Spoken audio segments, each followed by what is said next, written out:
RMC, Charles Matin. Le choix d'Anaïs. Anaïs, ce matin, tu as choisi de nous parler d'un dessin animé dont l'héroïne te plaît beaucoup. Oui, c'est un dessin animé qui vient de sortir, ça s'appelle Valiant, ça se passe à New York dans les années 30. Et si je vous en parle, c'est parce que son héroïne, Georgia Nolan, rêve de devenir pompier comme son papa. Le problème, c'est que son papa, il n'est pas vraiment d'accord avec tout ça. Tu sais pourquoi on dit un pompier et pas une pompière ? C'est une énigme ?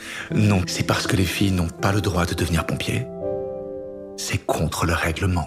Bon, évidemment, Georgia ne va pas en rester là. Je ne vais pas vous raconter l'histoire. L'important, c'est l'intention. Ça fait un moment que je vous dis que les dessins animés ont considérablement évolué sur l'image qu'ils donnent de leurs héroïnes.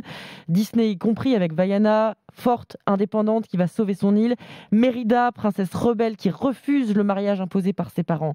Mais là, ce que j'aime, c'est le message qui est envoyé aux petites filles. Vous pouvez devenir ce que vous voulez, y compris pompier. Ça peut paraître évident, mais c'est pas encore gagné. En France, seuls 19% des pompiers civils sont des filles aujourd'hui. Il faut dire que jusqu'au début des années 70, c'était impossible. Les femmes n'avaient pas le droit de devenir soldats du feu. Ouais, c'était interdit en fait pour une femme. Depuis quand ça a changé ? Dans les années 70, grâce à une femme, Françoise Mabille, qui a ouvert la voie à toutes les petites filles. En fait, ses frères étaient pompiers volontaires et elle aussi, elle en rêvait. Elle est allée voir le maire de sa petite ville normande et elle l'a convaincu de la soutenir. Ce qu'il a fait, résultat, la loi a changé quelques années après. Disons, je suis rentrée en 74, le 5 janvier. J'ai fait ma première manœuvre chez les pompiers. Et puis après, j'ai été sur quelques interventions. Moi, je trouve que c'est beau parce que c'est un métier qui est quand même difficile, qui prend du temps et tout. Moi, je dis que c'est beau, il en faut beaucoup, et puis il faut qu'ils viennent tous. C'est la première femme pompier de France, Françoise Mabille. À l'époque, elle raconte ce que c'est d'être une femme dans une caserne de pompiers. Elle essuie des remarques misogynes, comme tu vas pas monter en jupe sur l'échelle. Mais elle a rien lâché. Elle a mis ça de côté. Ouais, elle a mis ça de côté et elle a réussi à aller jusqu'au grade d'adjudant.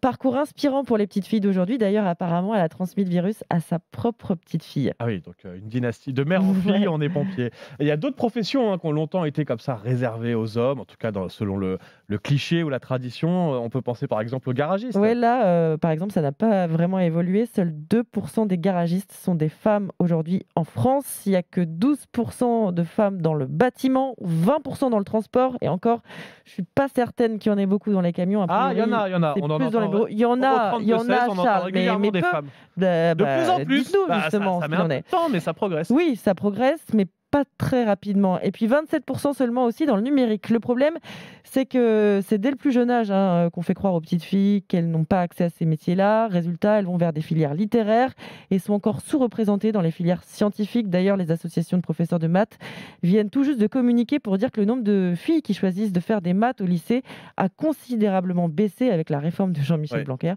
Bref, c'est pas gagné. Ouais, c'est pas gagné. Alors, il y a les symboles, oui, les pompiers, les garagistes, etc. Mais ça, c'est très intéressant. Les petites filles, les jeunes filles, les adolescentes sont bien meilleures que les garçons en général en maths, en filière scientifique, en gros jusqu'au bac, même en prépa. Et ensuite, arrivé au moment des écoles d'ingénieurs, on a tendance, alors soit elles-mêmes, soit inconsciemment, la famille, à leur dire non, une école d'ingénieur ou une fac de médecine, c'est pas pour toi, quoi. C'est pas pour une fille. Alors que si, les filles sont meilleures, ont des meilleurs résultats jeunes et il faut qu'elles poursuivent et ce sera les grandes scientifiques de demain aussi. Il ne faut rien interdire, que ce soit aux petites filles ou aux ados ou ensuite aux étudiantes, évidemment. Évidemment, il ne faut pas dire va vers une filière littéraire sous prétexte que tu es une petite fille. Ça prend un peu de temps, comme ça, de changer les habitudes, de changer peut-être quelques clichés. Dites-nous ce que vous en pensez. Toi, tu fais attention, tu as une fille. Ça t'a changé d'avoir une fille ? Oui. Non, j'y réfléchis, mais oui, il y a des... Ouais, en fait, je suis plus sensible à ces questions. Avant, tu m'aurais raconté cette histoire de petite fille pompier dans un dessin animé, je t'aurais dit je m'en fiche. Et là, je me dis, non, c'est important que ma fille voit que c'est possible d'être une fille pompier. Voilà, donc oui, j'y suis plus sensible, on va le dire comme ça. Très bien, Charles Magnan. Ouais, merci, j'ai eu un très bien. Vous entendez, la maîtresse Castagna m'a mis un très bien ce matin en direct à l'antenne. Allez, 5h25, on monte à Tourcoing.